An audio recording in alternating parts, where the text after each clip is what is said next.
Everyone, welcome back to study 24/7। So paper देके आ चुके हैं आप सभी, सिवाय दिल्ली वालों को, जिनका 29 को होने वाला भी पेपर। बट जिन बच्चों का पेपर हो गया है, so I want to ask everyone, how was your paper? आपका पेपर कैसा रहा? सबसे पहले कमेंट सेक्शन में मुझे ये बताइए, क्या पेपर था, आपको कैसा लेवल उसका लगा, कितना आपका स्कोर बना है। एंड वो बच्चे जो अभी अपने फ्यूचर के लिए इसको एज ए रेफरेंस वीडियो ले रहे होंगे, तो this video is going to help you a lot. So please throughout the video आप इसको देखिएगा। अगर मैं बात करूं पेपर की, तो I received so many messages, so many calls अभी एकदम से सडन कि मैम बहुत अच्छा पेपर हुआ है, जो हमने पढ़ा था बिल्कुल वही आया है। मतलब कसम से जब मैंने क्वेश्चन पेपर को देखा तो आई वाज शॉक कि उसमें से एक इवन स्टेटमेंट भी चेंज नहीं थी। डायरेक्ट क्वेश्चन, 80% क्वेश्चन बिल्कुल डायरेक्ट थे, 20% थोड़ा आपको सोचने को मजबूर कर सकते थे, बट 80% क्वेश्चन हमारे सेशन से डायरेक्ट थे तो 20% भी सेशन से ही, बट जिसके अंदर आप थोड़ा ध्यान देखें कि भाई हाँ जी ये हमने किया हुआ है, ध्यान से अगर आपने समझा होगा तो वो आप उनको भी आराम से कर लिए होंगे। सो पहले तो हमको बताइए कि भाई सीयूटी का आपका पेपर है, बायोलॉजी का है, 40 क्वेश्चन पूछे जाते हैं आपके पास, 50 दिए होते हैं, हमको 40 करने होते हैं और एक क्वेश्चन 5 नंबर का होता है। टोटल हमारा जो पेपर हो जाता है कितने का हो जाता है? 200 का हो जाता है। टोटल पेपर हमारा कितने का हो जाता है? 200 का हो जाता है।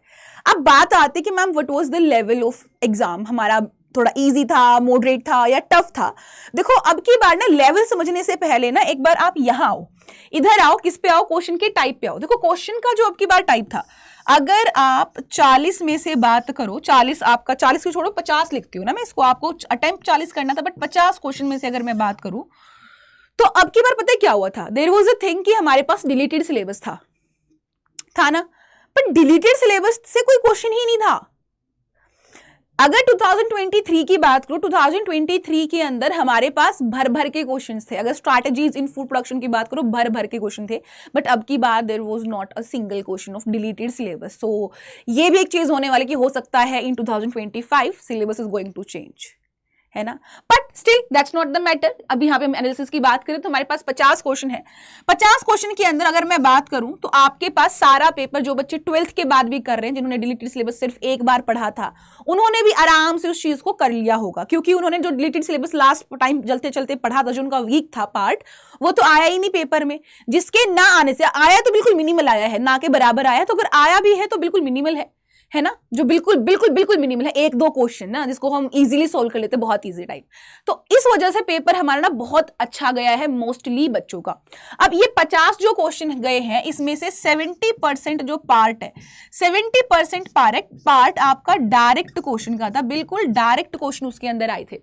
30% ऐसे क्वेश्चन थे जो कि आपके स्टेटमेंट बेस्ड थे। हो सकता है कि भाई वहां पे स्टेटमेंट बोल दियो कि भाई ये स्टेटमेंट बताओ, ये क्या कुछ मामला है यहाँ पे, या फिर मैच द फॉलोइंग करके, सिर्फ 20% ही, 30% ही आपके पास ऐसे क्वेश्चन थे, और मैच भी थे, दैट वाज क्वाइट इजी।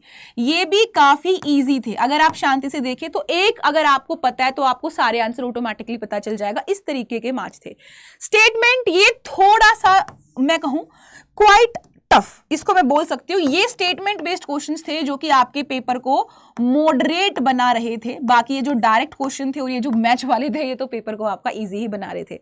तो अब यहां पे ये क्वेश्चंस का टाइप देख के कि भाई यहां से देयर वाज लेस ऑफ, अगर आप बात करो जो 12th का न्यू सिलेबस था, वो 12th का न्यू सिलेबस ही आपके पेपर में था, डिलीटेड वाला पोर्शन नहीं था। इसकी वजह से जो पेपर का लेवल है वो कैसा हो गया था? मोर ऑफ इजी हो गया था। तो अगर आप अपने पेपर को बांटो तो आप कहोगे जी हमारा जो पेपर था वो कैसा था? मोर ऑफ इजी था, है ना, और लेस ऑफ मॉडरेट था, लेस ऑफ मॉडरेट। अगर आप इसको परसेंटेज दें, क्योंकि आप, हालांकि परसेंटेज देना बहुत जरूरी है, क्योंकि हम एनालिसिस करें बिना स्टैट के कैसे बात करेंगे, तो 80% हमारा पेपर इजी रहा और 20% हमारा जो पेपर था वो मॉडरेट रहा। एंड आई थिंक ये एक रीजन होने वाला है जिसकी वजह से मोस्ट ऑफ द बच्चे अब की बार आगे आने वाले हैं। 200% टाइलर जिसके होने वाले हैं वो बहुत ज्यादा होने वाले अब की बार भैया। 2023 में 5000 समथिंग थे, बट 2024 इज गोइंग टू कि भाई ये नंबर यहां से यहां जाने वाला है, ट्रक भर भर के आएंगे भैया अब की बार बच्चे। एंड इससे ज्यादा खुशी की बात मेरे लिए कुछ नहीं हो सकती कि भाई बायोलॉजी के अंदर जो हमने पढ़ाया वो पेपर में आया और बच्चों ने स्कोर करके दिखाया, है ना।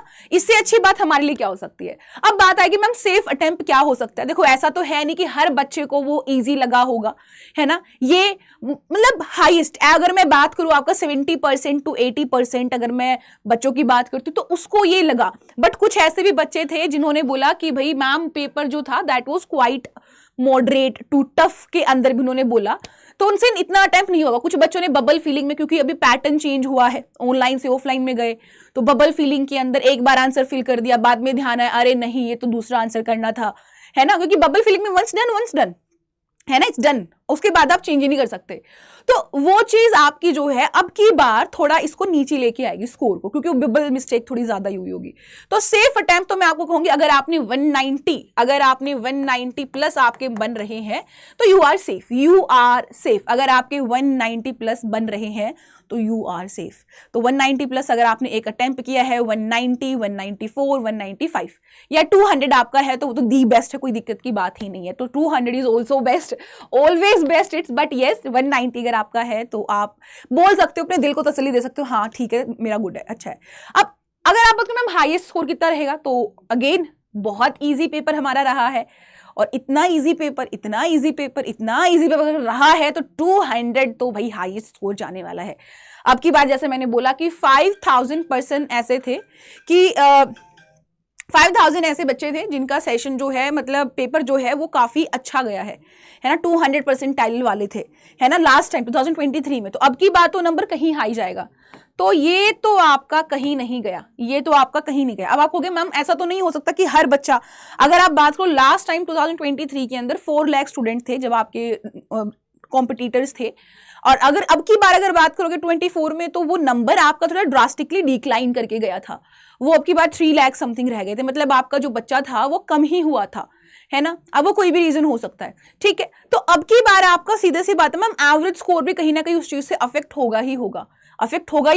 तो ऑब्वियसली अगर आपने देखो 180 स्कोर किया है, 180 प्लस स्कोर किया है, तो ये एवरेज होने वाला है, क्योंकि मोस्ट ऑफ द बच्चे जो बायो में गड़बड़ करते हैं सिर्फ 2-3 क्वेश्चन में ही करते हैं, 1-2 क्वेश्चन छोड़ देते हैं, 2-3 क्वेश्चन नहीं करते हैं, 1-2 गड़बड़ हो जाता है ना, वो ज्यादा नहीं रहेगा। तो मैं आपको कहूंगी अगर आप 180 नहीं तो ये मान लो 170 आपका हो जाएगा, 170 बस, इससे ज्यादा नहीं, 170 प्लस जाएगा, इससे कम तो आपका एवरेज स्कोर बनता ही नहीं है बायोलॉजी के अंदर।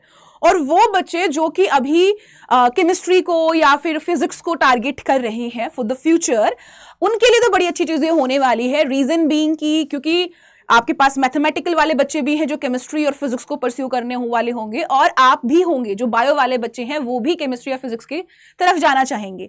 तो आपके लिए तो बहुत अच्छी चीज होने वाली है, क्योंकि मैथ्स में, केमिस्ट्री में, फिजिक्स में minimal 2023 as well as you are going to see it अब की बार भी बहुत कम मिलेंगे as compare to biology. Biology is the भैया नेक्स्ट लेवल एग्जाम होता है बायोलॉजी का, और आपका पेपर तो वैसे भी अच्छा जाना था। After all you are having biology, so you are going to कि भाई थोड़ा सा हाईएस्ट नंबर तो हमारे पास होगा ही होगा, क्योंकि हमारे पास थ्योरी ज्यादा है। मैथ्स वालों के पास हर कहीं न्यूमेरिकल पोर्शन है, फिजिक्स में, केमिस्ट्री में एज वेल एज मैथ्स में। उनके पास सिर्फ अगर आप बात करो तो 50% फिजिक्स में, 50% आपका केमिस्ट्री में थ्योरी मिलता है, बट आपके पास तो 100% मैथ में, और यहाँ पे 100% थ्योरी है आपके पास। तो ये चीज एक फायदा आपको देगी जो बायो वाले बच्चे हैं, जो केमिस्ट्री और फिजिक्स की तरफ जाना चाहते हैं, ये फायदा आपको मिलेगा।